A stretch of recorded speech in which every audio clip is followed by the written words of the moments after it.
Certo. Então, lá vamos nós para a nossa terceira semana, pessoal.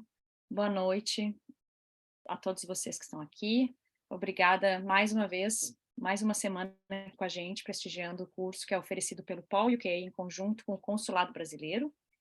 E nessa ocasião aqui, a gente está representando, o Paul está sendo representado pela Michele do BREAC, que está aqui nos bastidores. Ela não aparece muito aqui na frente. Dá um oi aí, Michele.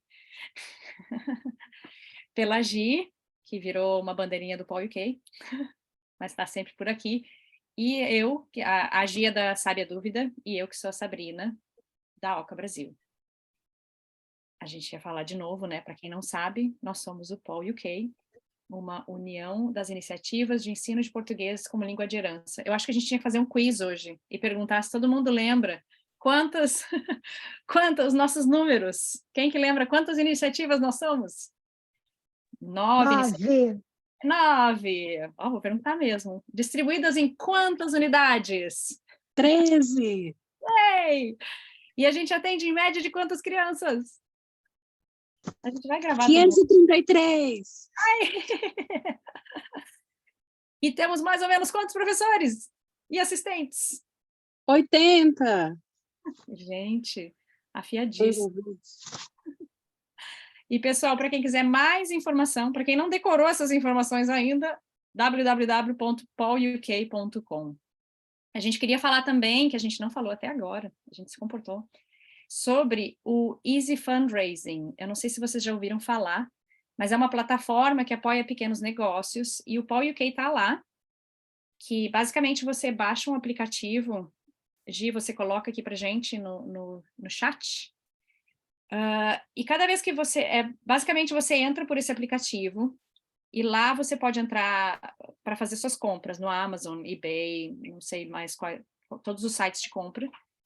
E aí, uma vez que você entra pelo fundraising, eles repassam uma porcentagem bem pequena para a gente, mas não tem custo extra para quem está comprando e nem para ninguém. Mas eles repassam essa quantidade toda vez que alguém faz uma compra via fundraising no seu site.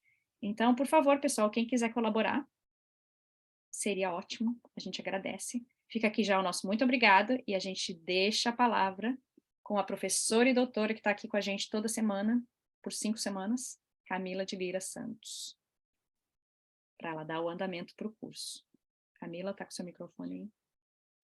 Olá, boa noite. Obrigada mais uma vez pela participação de vocês. Hoje já é o nosso terceiro encontro, está passando muito rápido.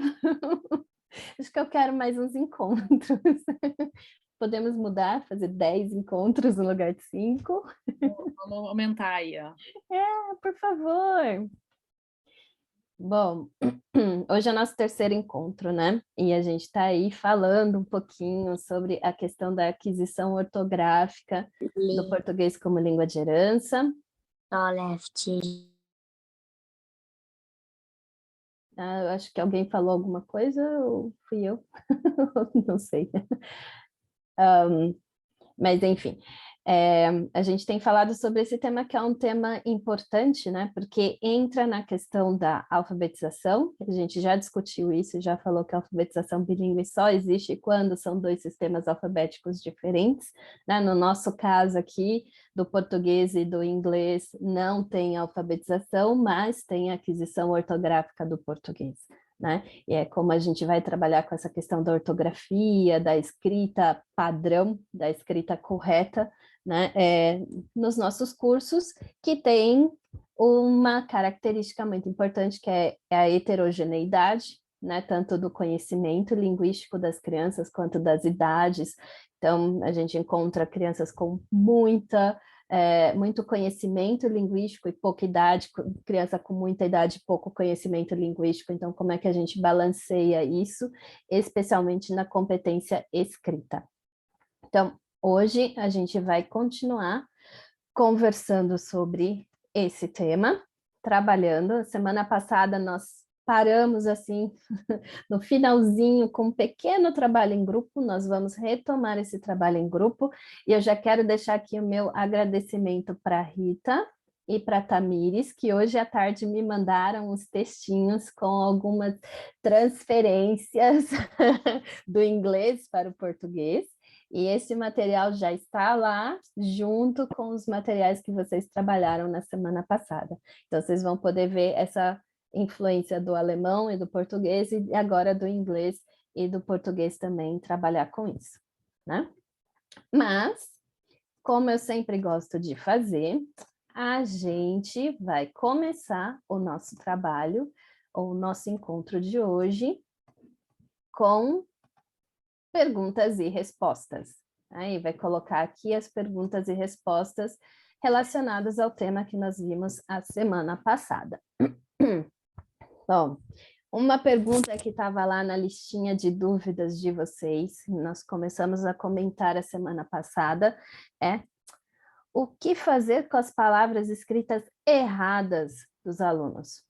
Vamos começar corrigindo a pergunta. Erradas está entre aspas, e eu entendo porque, assim, quando a gente fala, a gente já está sempre nessa, como eu posso dizer, isso já está internalizado no nosso mundo, né, escolar, na nossa vida, enquanto professores, enquanto alunos, enquanto pais, que uma resposta ou é certa ou é errada. Mas, como nós vimos a semana passada, os nossos alunos estão testando as suas hipóteses e eles não têm como saber que é errado se eles nunca viram isso antes. Se eles estão entrando em contato com o português, com a escrita do português agora. Então, não é errado. A gente pode chamar de desvio, a gente pode chamar de inadequado, mas de errado a gente não pode chamar. Então, eu vou reformular um pouquinho a pergunta: o que a gente pode fazer com as palavras escritas de forma inadequada ou fora do padrão ortográfico do português? Não, primeiro, a gente define que tipo de desvio é esse, né, que está acontecendo, e o que esse aluno já sabe sobre a escrita. Né, ele consegue ler um pouco, ele já entende um pouco de ortografia, né, ou ele está na primeira série ou na pré-escola sendo alfabetizado ainda. E que tipo de desvio é esse? É um desvio lexical, tem a ver com a questão do vocabulário, tem a ver com a questão da sintaxe, né? Nós vimos do muito, né? Eu gosto muito de estudar e eu muito gosto de estudar. Tem a ver com as questões das formas ortográficas, lembra? Não é só o K e o C, mas a questão, por exemplo, do som do S, que pode ser escrito em diferentes formas em português, né? X, C, S, S, S, C cedilha.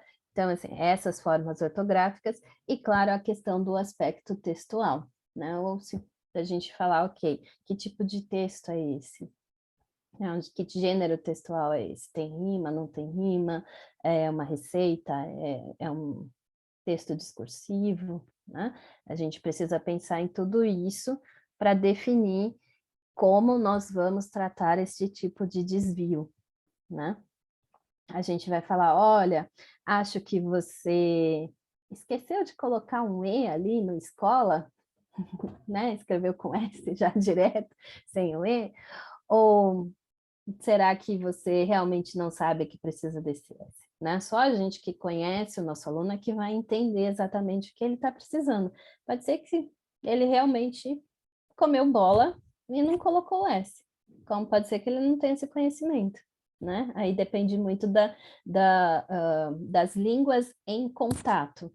No caso do alemão, eu já vou entender que, para ele, escola é sem o E.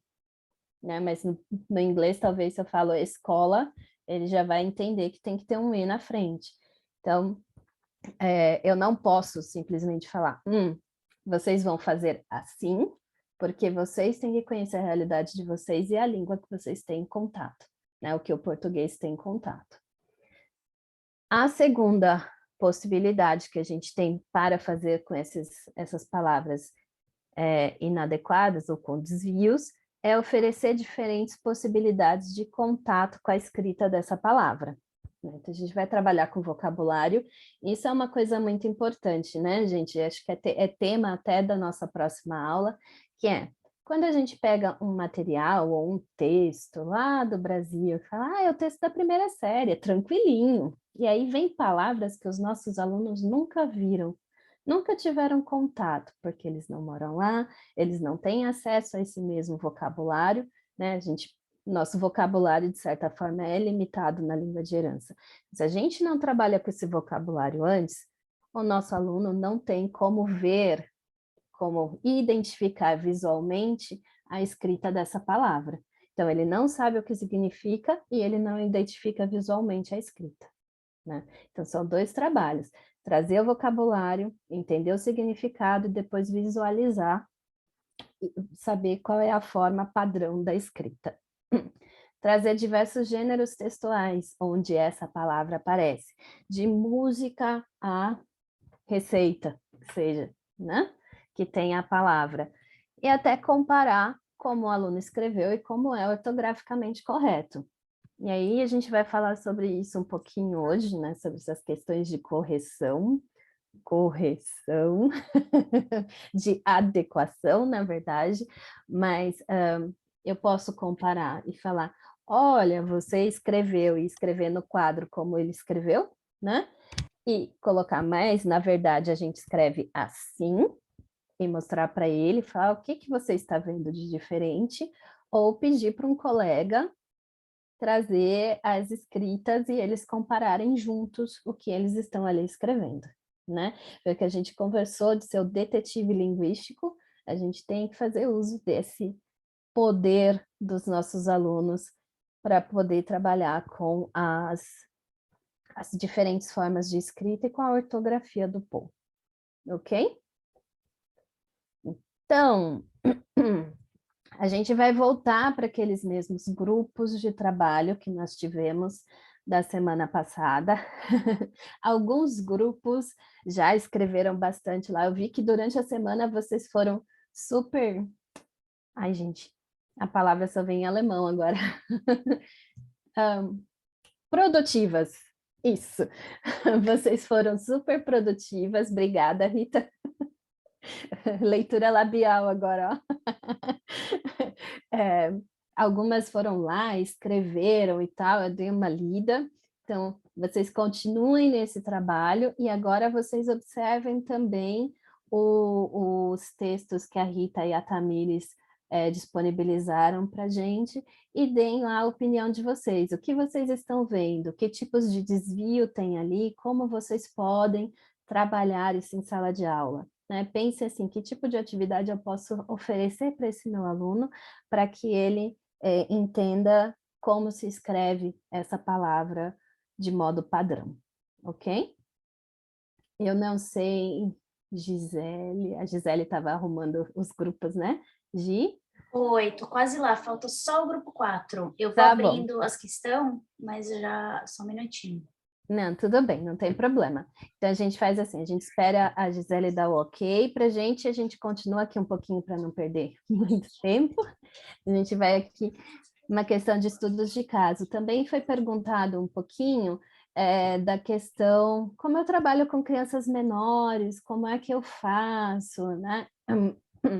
Geralmente a gente traz alguma coisa que é interessante para essa criança e pede para ela escrever do jeito que ela sabe, né? Algumas que já estão indo para a escola vão ficar perguntando, mas que som é? Faz o som, aí você fica lá, né?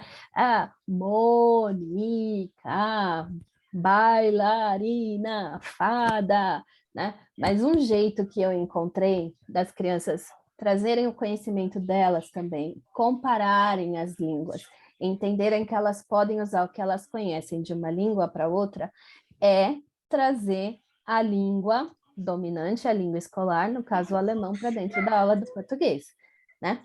Então, tipo, é bailarina ou é fada? Então vamos escrever aqui como você acha que se escreve em português e como é que se escreve em alemão. Você já sabe? Não sabe? Então como você acha que escreve em alemão? Por quê? Porque muitas vezes a palavra pode ser próxima, né? Pode vir do latim, e aí tem a mesma estrutura, então a criança pode perceber essa estrutura, né? Que nem chocolate, né? Chocolate, gente, né? Só muda o jeito de falar entre o inglês e o português, né? O alemão ainda tem lá o K, o SCH, enfim, o alemão só coloca mais coisa para dificultar um pouquinho a vida, mas Isso vai ajudar a criança a perceber que a gente usa a escrita em todas as línguas e a gente pode trazer um pouco de cada uma para outra, né? Então, aqui eles vão colocando, o tema, lógico, foi o carnaval nessa época, e eles iam colocando aqui que eles achavam que as crianças estavam fantasiadas. Então, nesse caso aqui, por exemplo, pirata e pirate, né? Só faltou o A. Então, eles vão entender aqui que é muito parecido. Tá? Não preciso não é que se esforçar a gente precisa, claro, a gente faz um esforço mental, mas a gente não precisa achar que o português está ali, daquele lado, e o alemão está aqui, desse lado, totalmente desconectado, né? Então, essa conexão acontece aqui nesse estudo de caso. Posso colocar isso numa atividade com um nível maior de dificuldade? Posso, né? Posso trazer isso. Uso o alemão ou o inglês para fazer anotações do seu texto. Depois a gente vai pesquisar.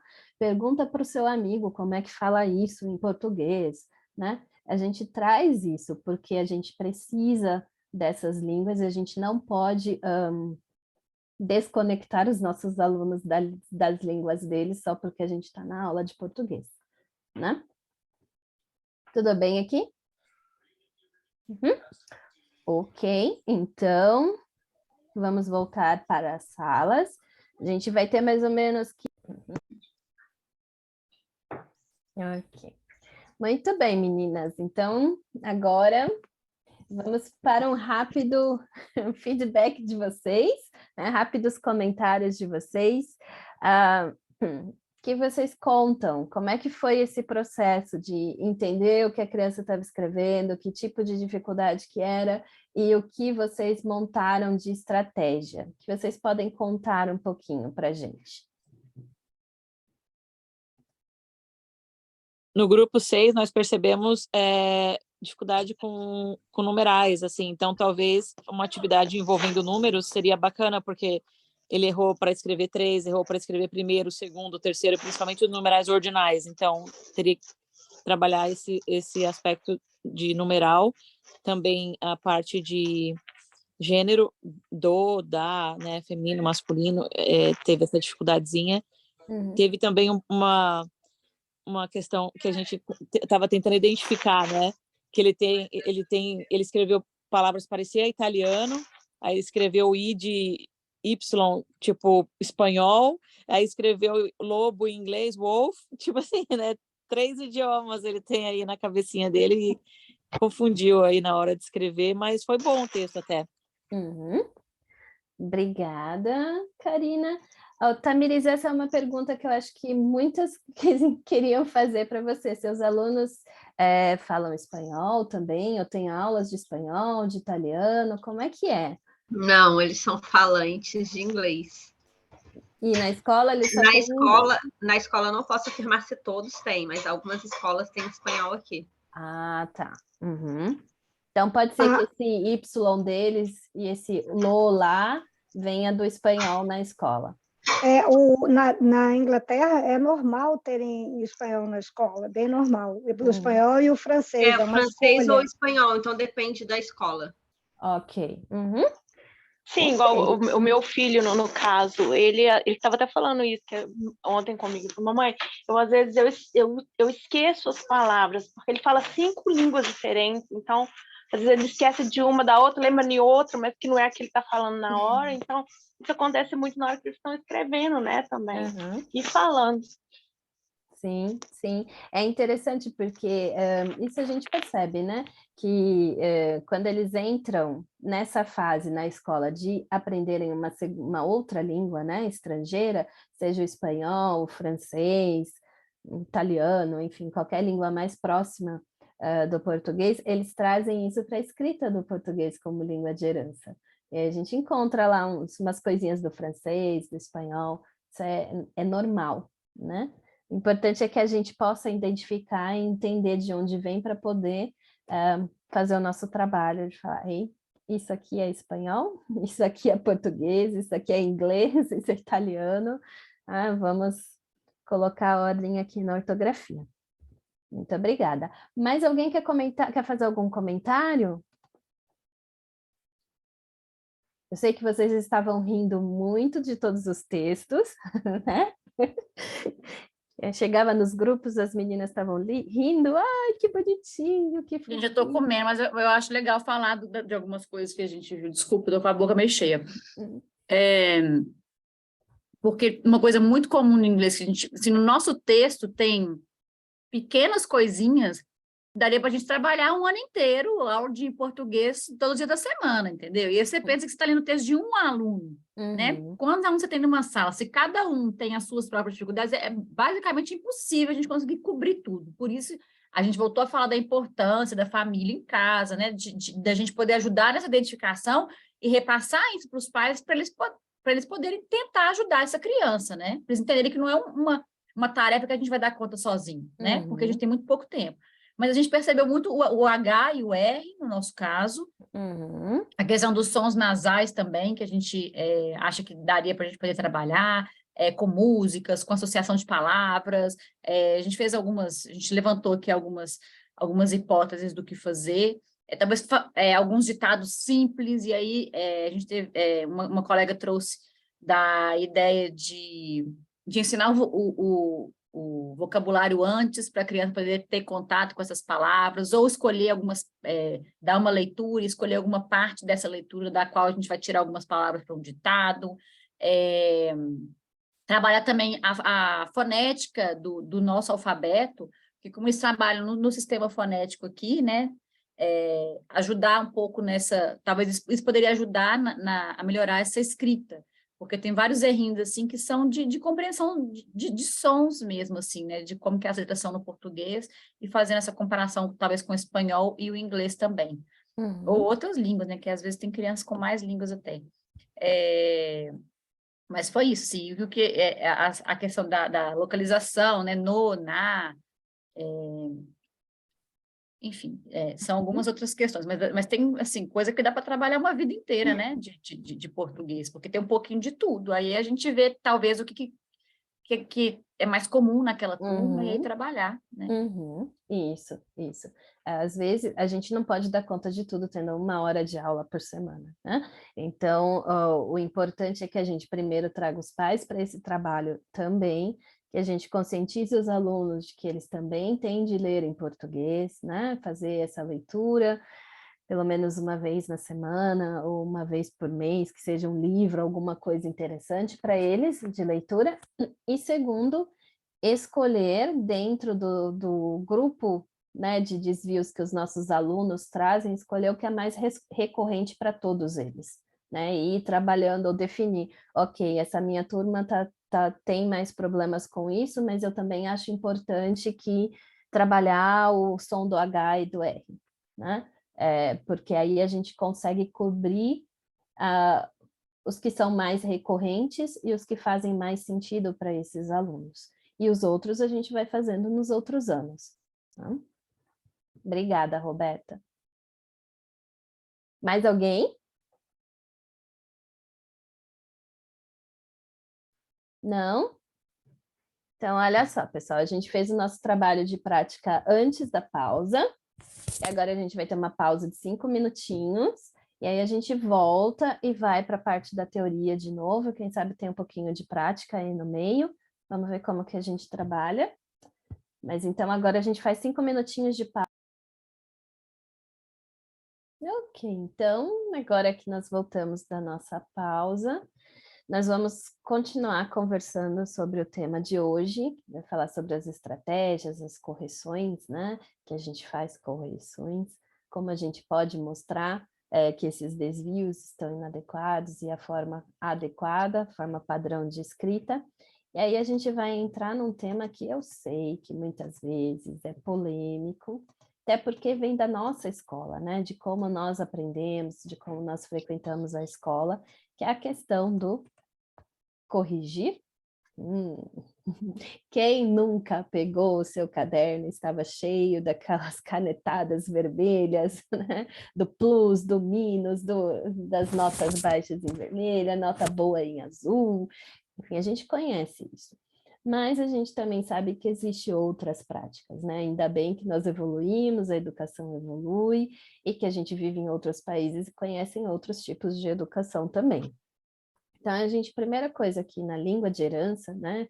Falando do nosso trabalho, e desconstruindo um pouco esse nosso conceito de corrigir, primeiro que a gente está trabalhando com língua de herança e não com uma língua no ensino regular, no ensino formal, a gente tem que pensar, então, em como nós vamos mostrar aos nossos alunos que a forma da escrita está inadequada, né? Porque muitas vezes isso depende um pouco da família, depende um pouco de toda a estrutura que a criança tem, né, e de apoio que a criança tem fora dos nossos cursos. Esses pais ajudam a manter? De que forma? É só na conversa, ou eles trazem livro do Brasil e conversam, incentivam a leitura, né, incentivam a troca entre os familiares no Brasil, uma troca de carta, trocas de mensagens pelo WhatsApp. Como é que isso funciona, essa escrita no português como língua de herança? E aí sim a gente pode pensar em como mostrar aos nossos alunos essa inadequação, né? E aí a gente pode, por exemplo, nesse caso, definir o que cada turma já compreende na aquisição ortográfica, que vai, assim, entra muito no que a Roberta comentou antes da nossa pausa, né? É a questão de cada aluno tem uma dificuldade, apresenta alguma coisa no seu texto. Se eu for olhar todos os alunos, eu não vou conseguir dar conta, né, em um ano de sanar todas as dificuldades, mas se eu faço uma sondagem e tiro dali dos meus alunos o principal, o que está chamando mais atenção aos meus olhos, né, e o que ele está vendo na escola, então eu consigo definir o que essa turma já compreende, e a partir daí eu posso mostrar a forma padrão. Eu posso trabalhar com a questão da forma padrão e diferentes estratégias que vocês mesmas trouxeram nas atividades em grupo.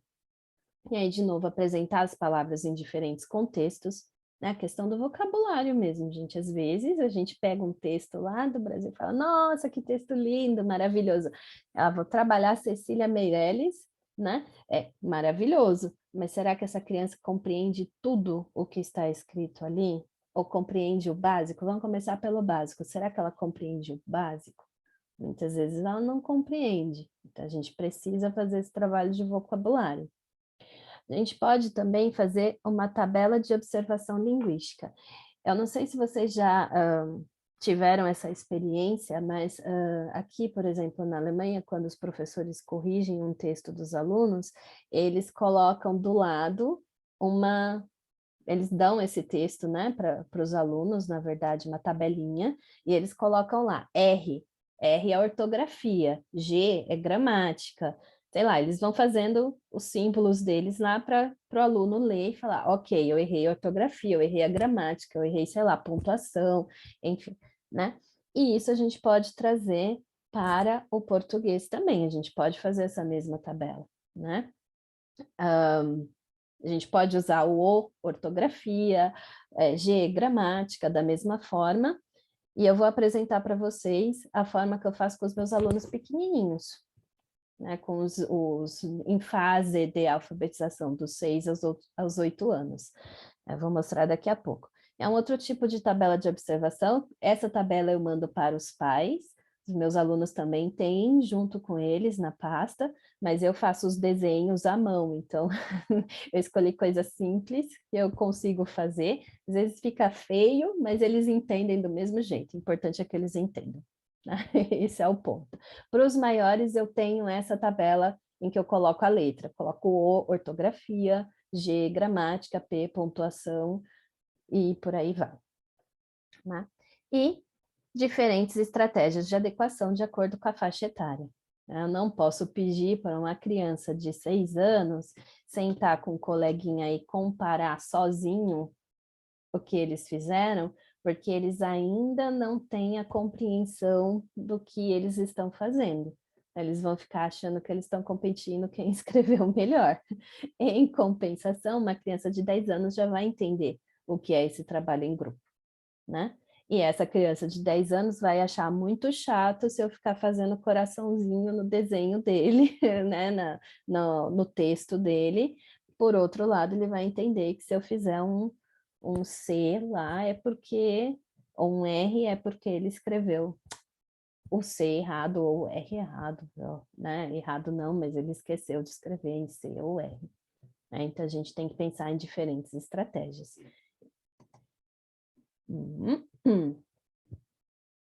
Aham, a Karina colocou aqui que eles usam SP quando é PT para pontuação. Então, é a mesma coisa, né? Só muda a língua. Mas, enfim, as estratégias são iguais. Então, aqui, a tabela de observação. Um exemplo, né, que eu fiz para os meus alunos, para os meus pequenininhos. Eu mando essa tabela para os pais, tem lá o C de coração, então a criança escreveu casa, eu ponho o coração em cima do K, para ele saber que o coração se escreve com C, né? Ai, coração, olha, gente, coração, quando a gente faz assim com o dedo, não parece C? Parece, então, né? Faz toda uma associação para a criança entender o que a gente está falando aqui da ortografia. Então, eu tenho o rato para o R, esse R, rato, rato, rato, né?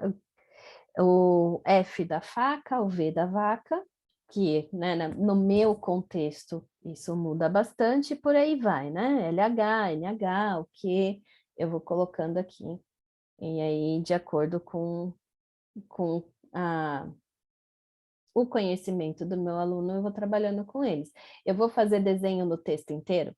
Não. Né? Eu vou fazendo o que eu acho que naquele momento está saltando aos meus olhos e está muito inadequado, está dificultando a minha compreensão textual. O que não dificulta a minha compreensão textual, eu deixo passar. Aí, da próxima vez, eu mostro de novo as mesmas coisas e mais um. Né? Eu vou fazendo sempre o princípio de mais um. E aí, daqui a pouco, ele faz o C sempre, eu acrescento mais um. Não é o C mais agora. Aí já é o R e o Q. Né? A gente vai fazendo esse trabalho, assim, de adequação com essas crianças. Tudo bem? Sim? Ok. Se vocês quiserem perguntar, tirar dúvidas, escrevam no chat, perguntem, ergam a mão, por favor. Sim? E aí, depois desse trabalho, né, com a tabela de observação, só uma coisa, só um comentário aqui, né, que a Roberta também falou, os pais, por que a gente manda para os pais? Para os pais saberem o que a gente está fazendo. Ah, olha, né, dá uma olhadinha, veja. Ou então tem pai que fala, mas essa professora não está corrigindo nada, né? O que ela está ensinando para o meu aluno? Aí você fala, olha, tá aqui, essa é a forma como eu trabalho, né? Tenha uma reunião de pais e converse com seus pais, mostre isso, fale, gente, deixem bem claro, vocês também, muitas vezes, ainda cometem erros de ortografia, porque vocês estão querendo cobrar de uma criança que escreva certinho, da forma padrão, se ela não faz uso da língua diariamente, como ela faria no Brasil, tá? E se ela não lê e não escreve com você, faça a sua parte também, família. A família pode nos ajudar também, né? E a gente precisa, de vez em quando, apertar um pouquinho esses pais para eles entenderem que eles também fazem parte desse processo, né? No tripé da língua de herança. Ok? Estratégias de adequação. Então, vamos falar um pouquinho das estratégias. Eu posso usar dicionários ilustrados, dicionários bilíngues, dicionários de português. Né? Eu posso ter na minha escola, eu posso trazer para os meus alunos num determinado momento que eu acho legal, ou eu posso pedir que os pais providenciem um desses dicionários e tenham em casa, ou os alunos tenham na mochila sempre, né? E aí vai de faixa etária, né? Ilustrado para os mais novos, bilíngue para quem já sabe ler, já sabe trabalhar um pouquinho com dicionário, e só de português para quem tem um outro nível de proficiência no português como língua de herança. Por que a gente fala do dicionário? Porque muitas vezes, né, a gente consegue entender também o significado, ou consegue visualizar o que que é, então já faz a associação, né, a imagem, a escrita. Então, o dicionário ele ajuda, né? Ele não é, ele tem um papel de apoio para a gente, né? Muitas vezes. E a gente pode, então, falar de todas essas estratégias que vocês colocaram lá nos textos de vocês, desde ditados simples até troca de textos entre alunos, sublinhar e deixar observar. Sublinhar e deixar observar. Falar, olha, eu sublinhei aqui o que está inadequado. E aí, será que você consegue perceber o que está acontecendo aqui? Né? A criança tem que pensar. E coletar os desvios mais comuns, trabalhar no quarto, no quarto não, no quadro.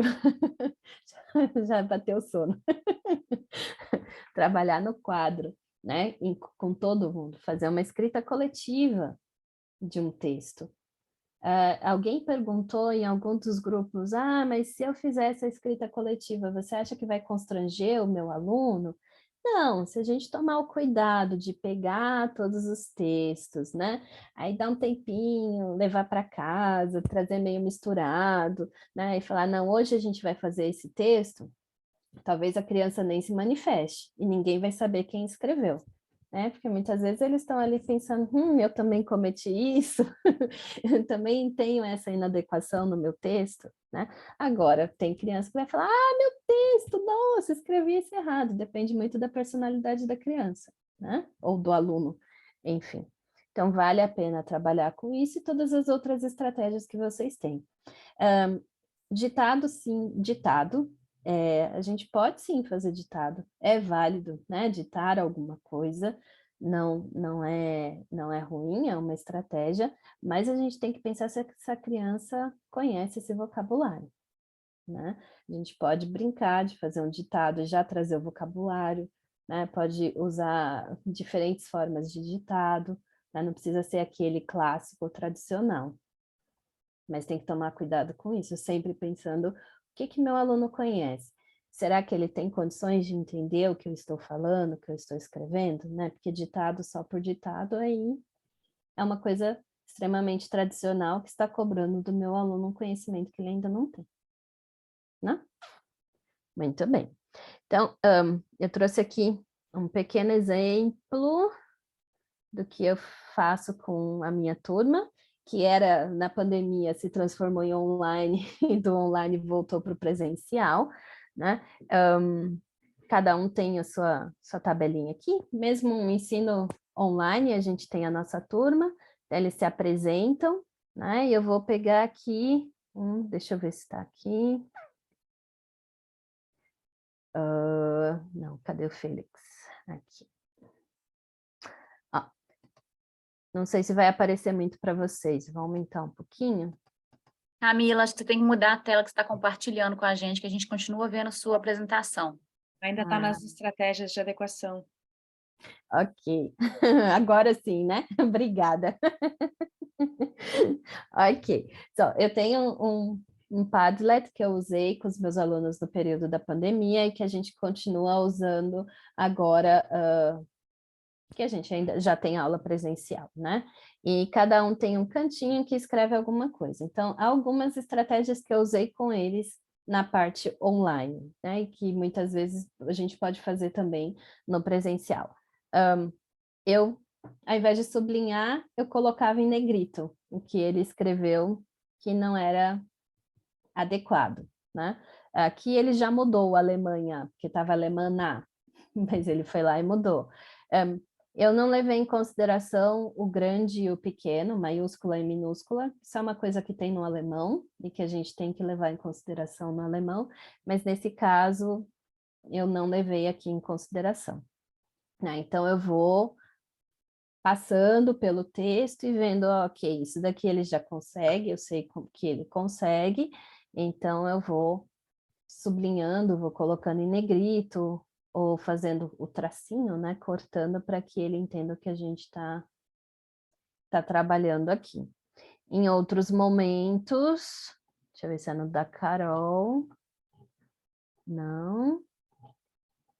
Em alguns deles eu faço o sublinhar ou eu escrevo alguma coisa. Ai, agora eu perdi.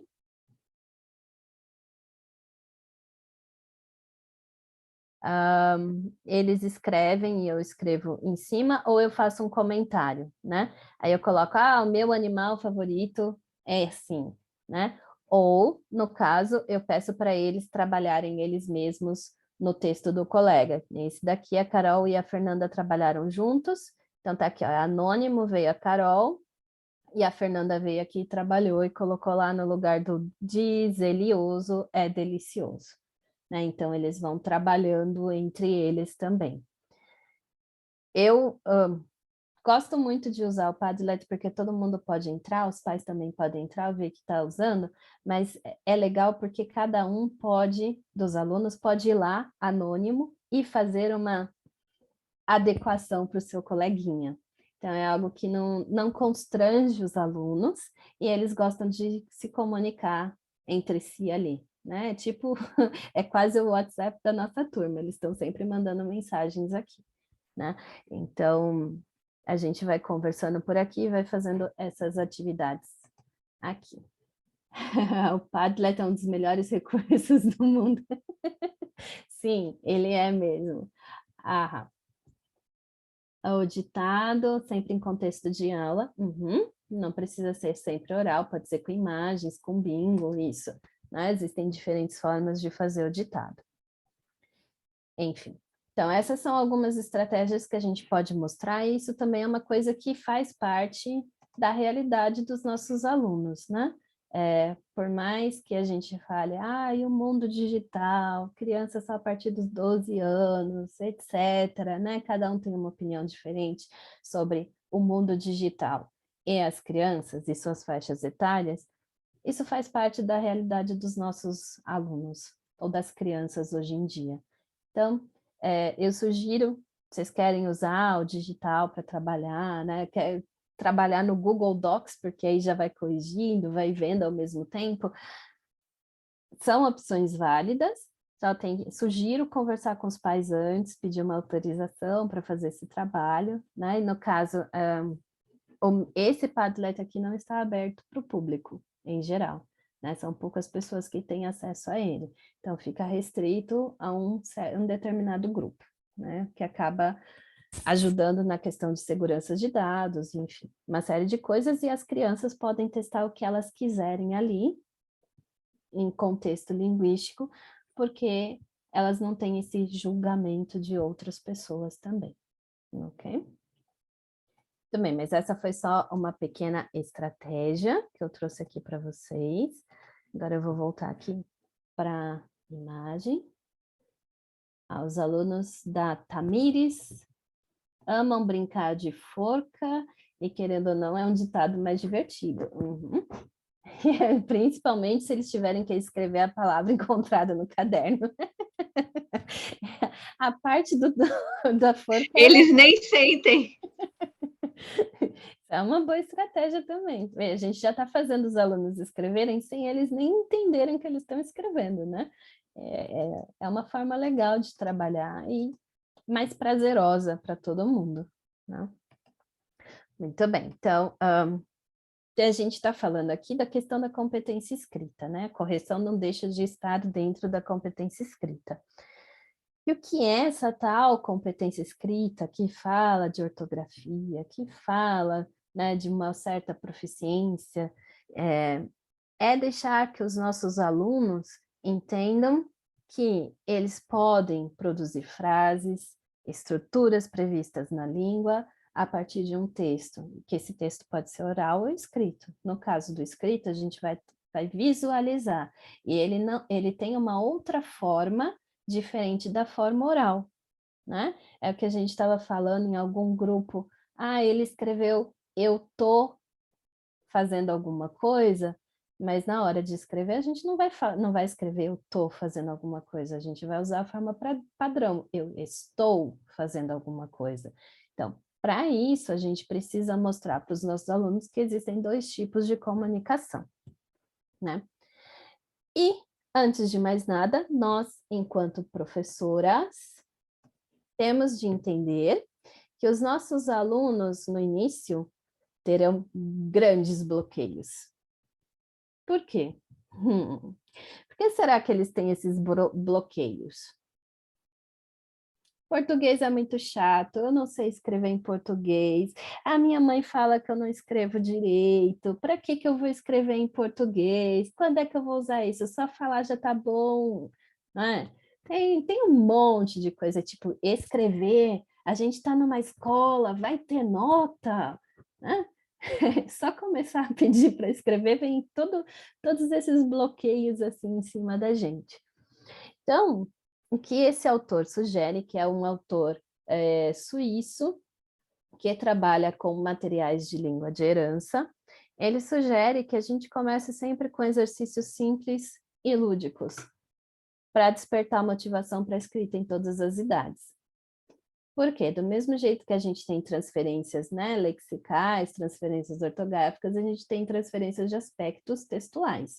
Então, se o nosso aluno está aprendendo lá como é que se escreve uma receita em alemão ou em inglês, ele automaticamente vai fazer, se nós trabalharmos com receita, ele vai fazer essa transferência do aspecto textual para o português também. É meio que ele já sabe, né? Ah, eu escrevo no imperativo, eu escrevo no infinitivo, eu tenho que fazer uma lista de ingredientes, tem uma parte de modo de preparar. Ah, é uma poesia, poesia rima, não rima, como é? Né? Tudo isso eu vou transferir de um conhecimento de uma língua para o outro. Então, a gente tem que pensar nisso aqui quando a gente está trabalhando na competência escrita também. E aí a gente tem que pensar que a competência comunicativa extrapolava, né?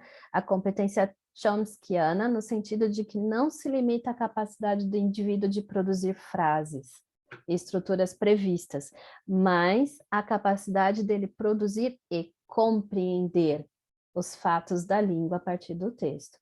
Então, não adianta a gente querer que o nosso aluno escreva forminha padrão, politicamente, ortograficamente correto, né? Não é politicamente correto, ortograficamente correto, se ele não compreende a língua ou ele não compreende o texto, né? Por isso que é um trabalho em conjunto sempre que a gente tem que fazer, do léxico e da ortografia. E como é que a gente faz isso? A gente materializa essa comunicação, traz textos, traz livros, diferentes gêneros textuais, consumidos no meio social do aluno, oral e escrito, né? Por isso Padlet, por isso blogs, revistas, gibis, enfim, tudo que a gente possa trazer para esse nosso aluno e apresentar, né? A gente sempre parte de algum conteúdo escrito para que eles escrevam, né? Sempre tem que ter um impulso, né? Nem que seja uma imagem. Ele é um processo, né? O que é essa aprendizagem, né? Essa competência escrita? Ele é um processo de aprendizagem social histórico da leitura e da escrita, tanto em contextos informais e para usos utilitários, né? Por isso é um conjunto de práticas, ou seja, de letramentos. A gente não está falando aqui de alfabetização, a gente está falando de letramento, né? De trazer esse aluno para a compreensão do que ele está fazendo. É por isso compreender o que ele está escrevendo e como ele está escrevendo, né? Aí fica a pergunta, letramentos, a gente tem letramento para tudo, a gente já entende que são letramentos, né? Então eu tenho a compreensão em inglês, eu tenho a compreensão em português, eu tenho o letramento digital que que abarca todas as línguas, eu tenho diferentes tipos de letramento aqui. E aí, eu tenho esse textão aqui, que o processo de aprendizagem da linguagem escrita, ele é de expansão e de extensão de um mundo de descobertas, né? Então, quando a gente pensa em falar, ler, escrever, a gente está desenvolvendo integralmente o nosso aluno, o nosso sujeito, né? Então, a gente está observando que as crianças, quando elas começam a escrever, elas descobrem um novo mundo, né? Elas param a gente no meio da rua para ficar lendo o que tem nas placas. Restaurante, está lá escrito. Você fala restaurante, não, eu quero ler. E a criança fica lá lendo. Mas eles não querem conhecer só a escrita da palavra, eles querem conhecer o significado e ampliar isso para o mundo, né? Então, essa relação aqui mostra que a palavra ela não é só um instrumento de comunicação, mas de conhecimentos, né? De intuição, de imaginação. E escrever, se a gente quer que os nossos alunos escrevam, a gente tem que trazer a ludicidade para a nossa sala de aula. Se a gente quer que os nossos alunos escrevam adequadamente, a gente também tem que mostrar essa forma padrão de uma forma mais lúdica, mais leve para esses nossos alunos, né? Considerem, por exemplo, nós estamos todas aqui à noite, numa terça-feira, para mim já são 10h15 da noite, para vocês 9h15, nós já estamos cansadas depois de um dia de trabalho, estamos aqui com a vontade de aprender. Nossos alunos passam, sei lá, das 8 da manhã até as 4 da tarde na escola. Depois da escola, tem como atividade extracurricular o português como língua de herança. Ou aos sábados, quando eles poderiam estar dormindo mais, poderiam estar curtindo a mãe, o pai, na festinha dos amigos, eles estão no curso de português como língua de herança. Será que é legal para eles ficar lá repetindo, escrevendo a mesma palavra ao mesmo tempo? Não, a gente tem que criar estratégias para que esses alunos gostem ou compreendam e venham até nós com essa vontade de entender e de aprender o português, né?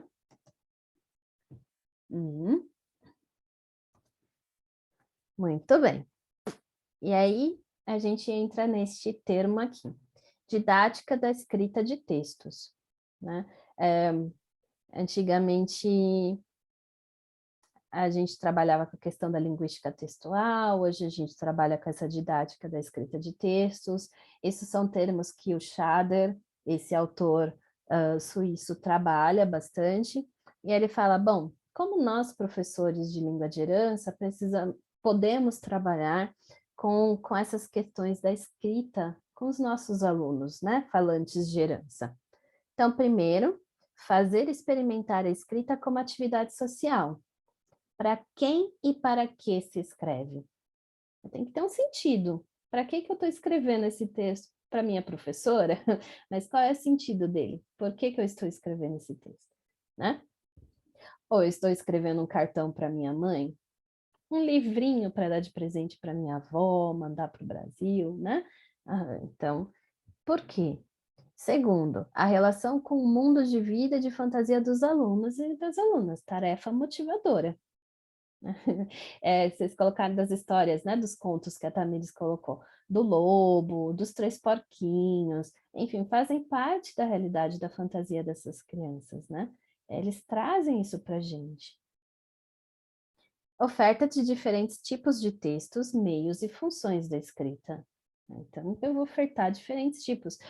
Um exemplo, né, que fez muito sucesso com os nossos alunos aqui na Linguarte foram os experimentos. A gente falou, né, a gente vai fazer uma feira de ciências, quem está afim? Vamos lá escolher tema, todo mundo, vamos dar uma função para essa escrita, tem que escrever como é que funciona o experimento, né? Tem que fazer o convite para os alunos, avós, pais, né, participarem da nossa feira de ciências. Tudo se transforma numa escrita, mas é um tema que para eles era interessante, né?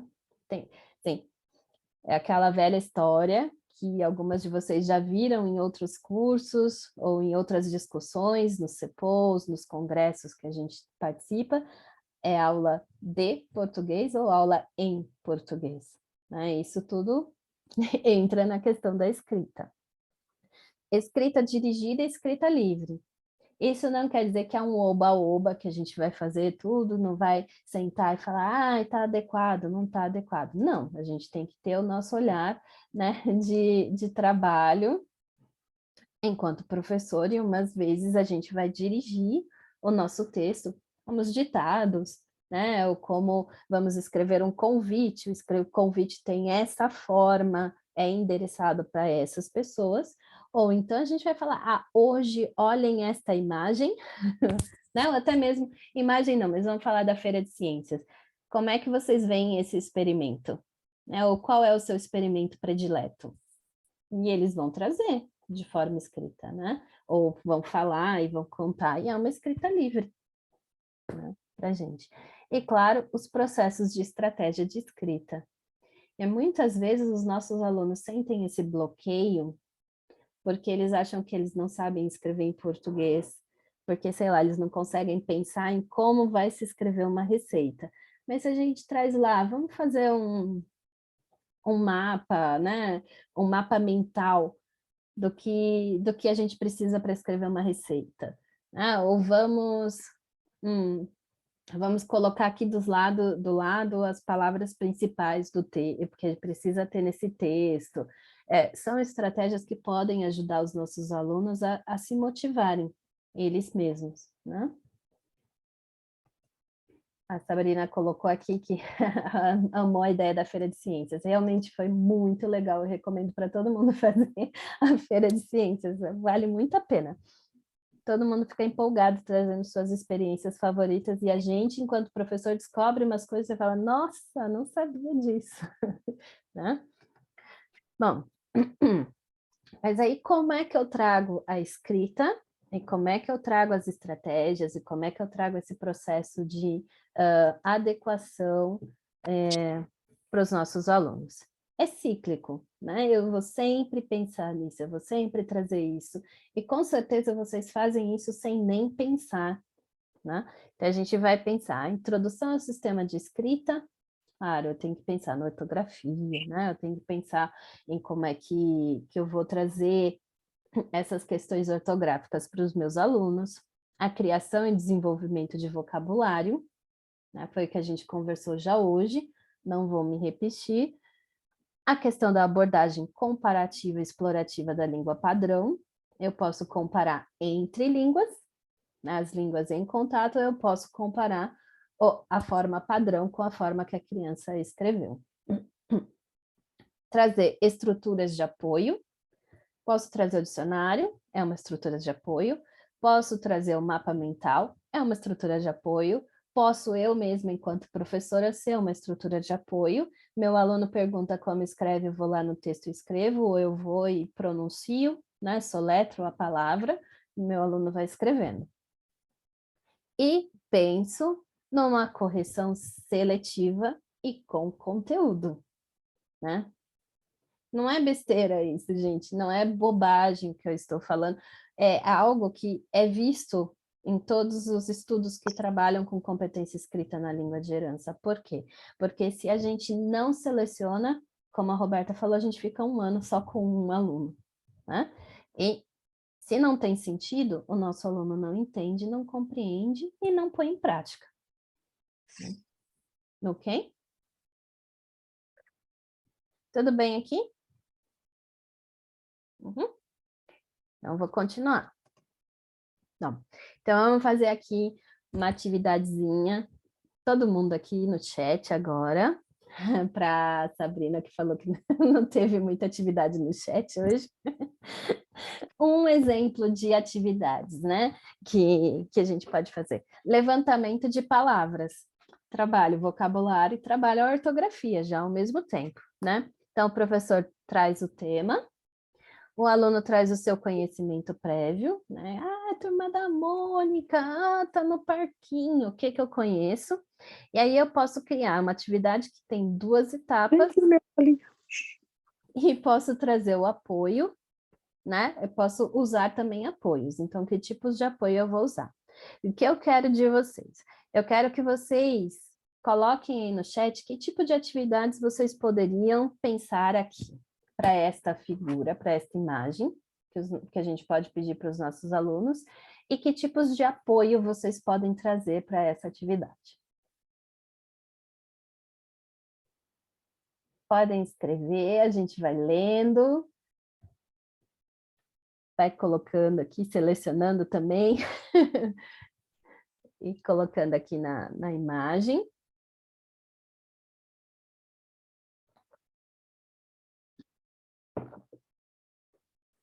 Só está pensando. Ó, enquanto o pessoal pensa, a Rita escreveu aqui antes. Eu já fiz um jornal na turma e eles eram cronistas, escreviam sobre assuntos da semana que tivessem chamado mais atenção. Antes aprendemos o que era uma crônica e vimos crônicas especiais de autores famosos. Uhum. É uma ótima ideia também de fazer um jornal. Vale a pena. Vem a primeira resposta. Compartilhar uma situação como a da imagem, como se sentiram, por exemplo. Essa foi a Carolina que escreveu. Uhum. A Rita escreveu apoio, cartões com imagens de brinquedos no parque, de brinquedos de parque. Uhum. A Roberta também escreveu listar as palavras que conhecem do que está na imagem, Opa, criar isso as falas para cada um deles na cena. Uhum. Quais cores tem na imagem? Aham. Uhum. Falar das cores é uma boa ideia também. Ups. Além de falar o que está acontecendo na imagem, podemos discutir quais são brinquedos e brincadeiras favoritas, escrever Estações do ano.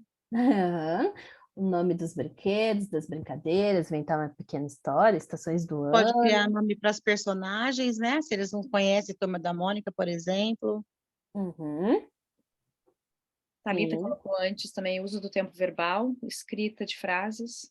Uhum. Leu esse caminho, desculpa. Acho que não. Uhum. Tá. Usando conhecimento prévio, né? Isso. Uhum. Sim. Alguns verbos de ação também. Uhum. Sentimentos e emoções contidos na imagem. Uhum. A Tânia também colocou apoio, um passeio no parque com a turma, e a partir daí fazer uma lista de brinquedos, criar frases, trabalhar Desculpa. Vai.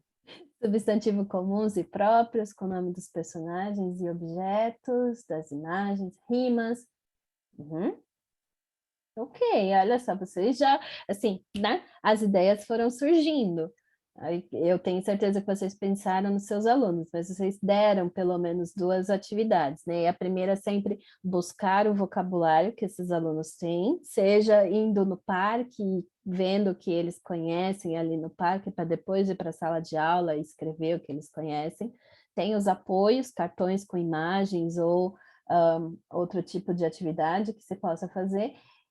E aí a gente entra na questão da língua, né? A gente pode ver o verbo, pode ver substantivo, pode ver o nome das coisas, né? E pode também trazer esses alunos para um segundo momento, que é refazer a cena, escrever a cena, né? Criar falas para esses personagens.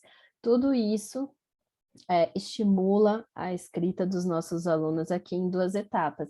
E esse tipo de atividade, né, que a gente observa uma imagem e pede para eles, primeiro, trabalhar o vocabulário e depois fazer algo relacionado à escrita com essa imagem, ela pode ser feita com todas as idades, né? Não precisa ser só com os mais novos, pode ser até com os adolescentes, a gente pode trabalhar isso daqui, em níveis diferentes, né? Refazer a cena, o que se pode fazer no parque, criar falas, contar uma história de como eles se sentiram quando eles estavam no parque, enfim. A gente pode daí tirar muitas atividades, não é? De escrita. Tudo bem? Então, o próximo aqui. Ofertas de diferentes tipos de texto. Bom, a gente tem lá, né, que nós deveríamos oferecer diferentes tipos de texto. Então, eu já vou dar aqui o tema para vocês. Tema: chegada dos portugueses no Brasil, conhecimento prévio dos meus alunos, que foi apresentado para eles a carta de Pero Vaz de Caminha. Essa atividade deveria ter 3 etapas e um apoio. Pensando neste tema, neste conhecimento prévio, que tipo de atividade em 3 etapas vocês proporiam para os seus alunos? Pensem que agora é um nível, é uma faixa etária mais avançada, né?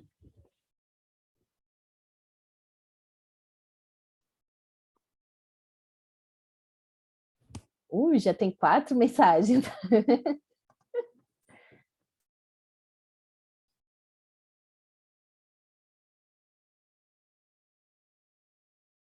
Iniciar pelo mapa mundi. A Sônia também colocou o mapa. A localização.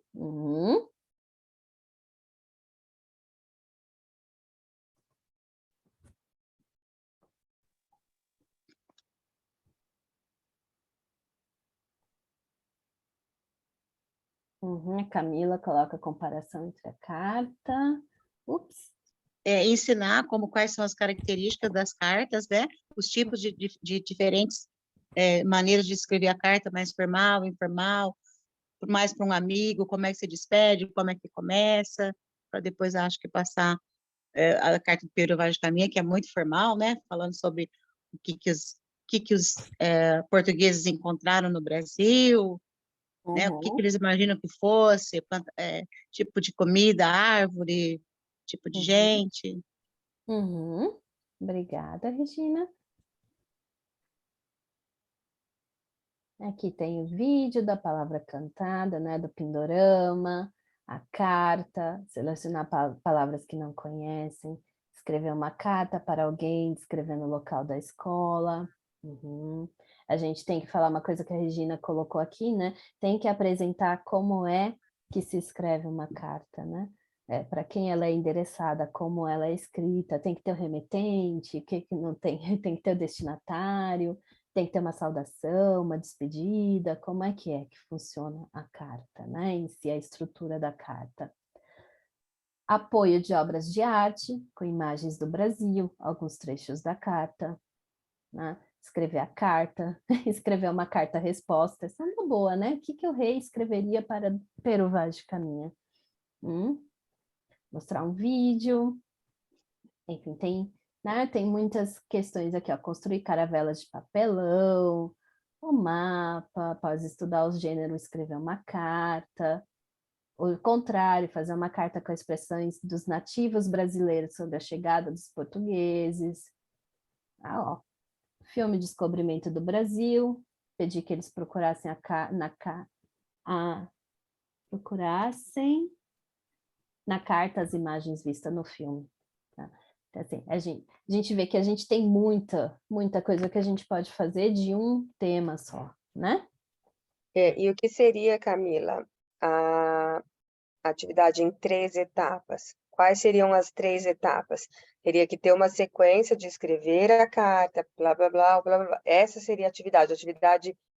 A atividade teria 3 etapas. Né? Então... na verdade, assim, você pode ter uma atividade que é feita em 3 etapas, ou você pode ter 3 atividades sobre o mesmo tema, né?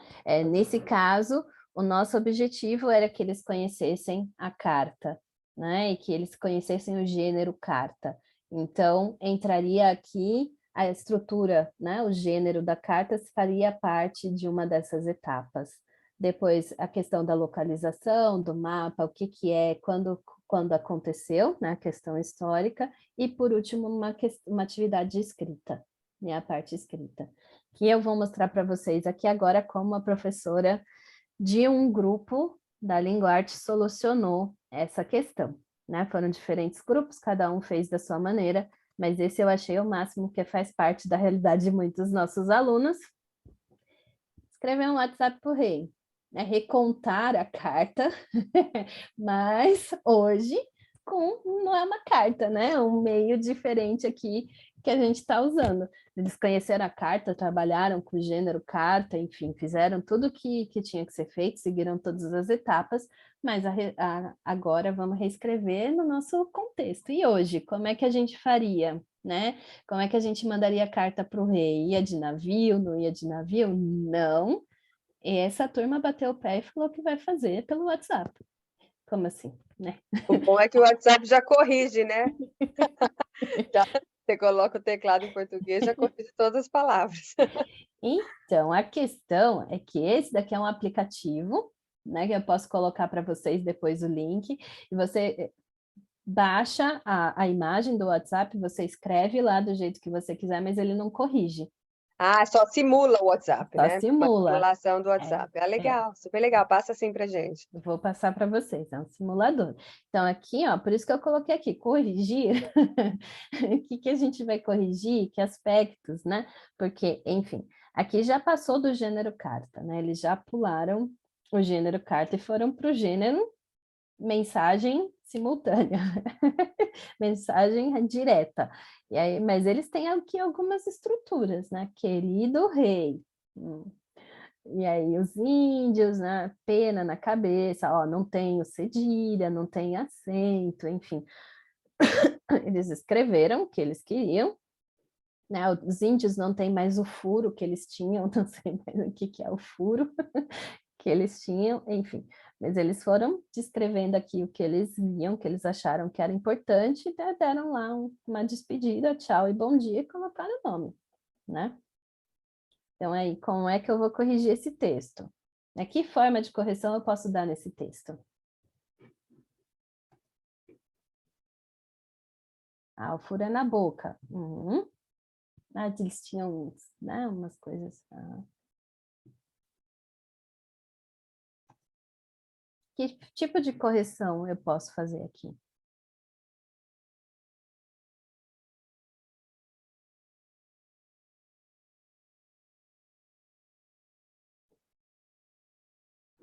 Deixa eu ver.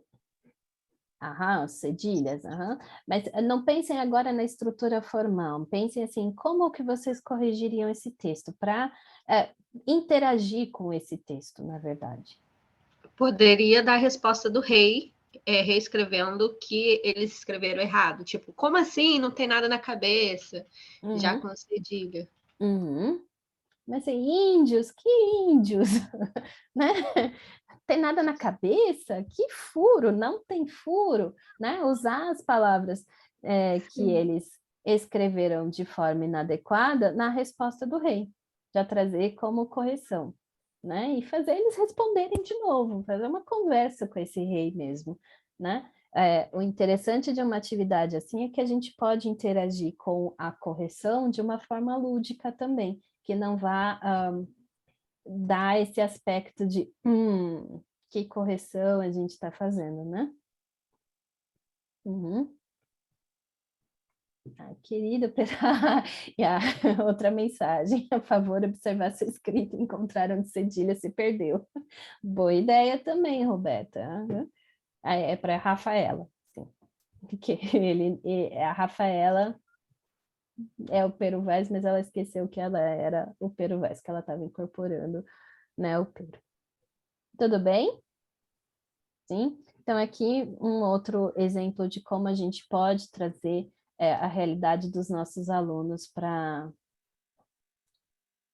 o ensino do português como língua de herança, né? A Camila coloca aqui um jeito diferente, seria eu responder com a imagem Festa Brasileira em Wuhan, usando um suporte artístico que poderia dar vida à atividade. Sim, é uma outra forma de correção também. Certo, pessoal? Então, muito obrigada pela atenção de vocês. E eu deixo aqui um pedidinho muito especial para que vocês disponibilizem no Drive uma atividade que vocês fizeram com seus alunos e gostariam de compartilhar, né, com a gente.